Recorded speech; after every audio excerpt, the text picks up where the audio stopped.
There's a brain structure called the anterior mid-cingulate cortex. As we pointed out before, that's a noun, it's a name, it doesn't mean anything. Right. We could call it the Cookie Monster. Right. But what's interesting about this brain area is there are now a lot of data in humans, not some mouse study, showing that when people do something they don't want to do, like add 3 hours of exercise per day or per week, or when people who are trying to diet and lose weight resist eating something. Right. When people do anything that they, and this is the important part, that they don't want to do. Right. It's not about adding more work, it's about adding more work that you don't want to do. Yes. This brain area gets bigger. Yep.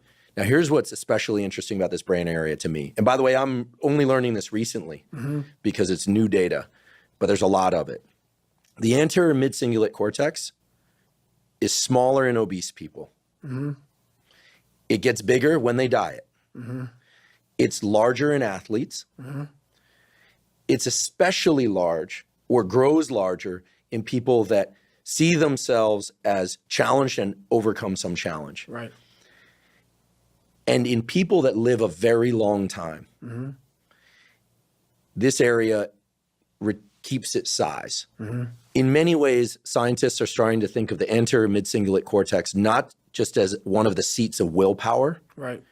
but perhaps actually the seat of the will to live.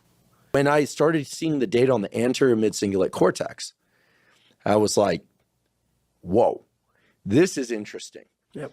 And all the data point to the fact that we can build this area up, Yep. but that as quickly as we build it up, if we don't continue to invest in things that are hard for us, that we don't want to do, that's the part that feels so Goggin-esque to me, that we don't want to do. Like if you love the ice bath, yeah, I love the ice bath, and you go from 1 minute to 10 minutes, guess what? Your anterior mid-cingulate cortex did not grow. None.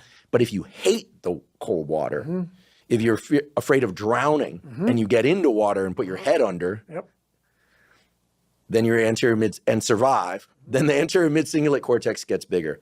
But if you don't do it the next day, or if you do it the next day and you enjoy it, because hey, I did it yesterday, woohoo, happy me, Merry Christmas, as you would say. Merry Christmas. Guess what? The anterior mid-cingulate cortex shrinks again. Yep. To me, this is one of the most important discoveries that neuroscience has ever made, because it's that I don't want to do something, but do it anyway. That's right. That grows this area